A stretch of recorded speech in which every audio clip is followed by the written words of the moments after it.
Codependency.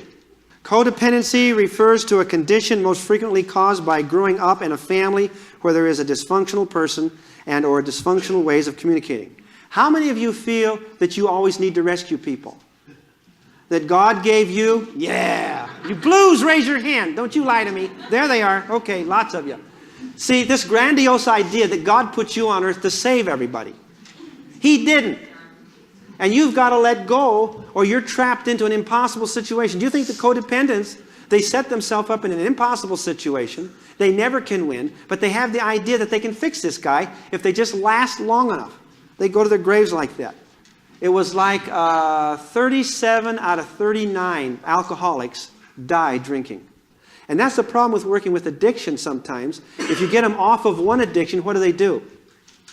They just get on to another addiction. You see, what the addiction basically is a way to escape the focus and pain of working on my own stuff. If I can blame you or blame somebody else, or I can get into some addictive behavior, then I don't have to deal with my issues. I don't have to deal with my stuff. Okay, a codependent is always rescuing. You see, a codependent is more concerned about your feelings than they are their own.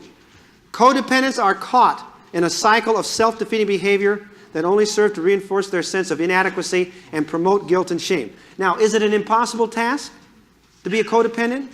You can't do anything. You go crazy, but that's your life. You're addicted to failure. You're addicted to trying and failing. The codependent denies much of who he or she really is. Here are some characteristics of codependency. They put others' needs ahead of their own. Bingo? You women who give everything to the kids and are so sacrificial and you're so wonderful. We love you, idiot. Okay? Where is this child getting some idea of boundary and self-respect? You're going to raise a daughter that will marry somebody just like your husband. All right? These codependents are always into controlling other people and situations. If everybody's a nut, don't I have to be in control? I've got an obsession to control. I've got to be in control or my anxiety level goes right up on through the roof. So this is very important. They constantly worry and they're obsessed. They deny the problem that they're in. Their dependency on others financially and emotionally. They're pleasing others and always seeking approval. Repression of thoughts and feelings. Fear of difficulty dealing with anger. Poor communication skills. Unrealistic expectations. Martyrdom and deprivation. That's a good one. We all lay in there, the blues. And they lay in the bedroom and cry in their blood. You know, from how they're maltreated. And nobody gives a toot. Nobody cares. They're just using you. You see, when you stop the game, when you stop being codependent, what does the other person have to do? Did you ever play tug of war when you wouldn't pick up the rope? And the other guy just pulling? It takes two people.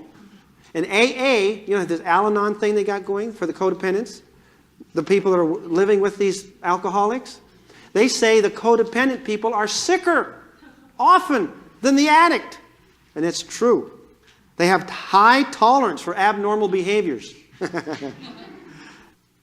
This is what codependence means. My good feelings about who I am stem from being liked by you.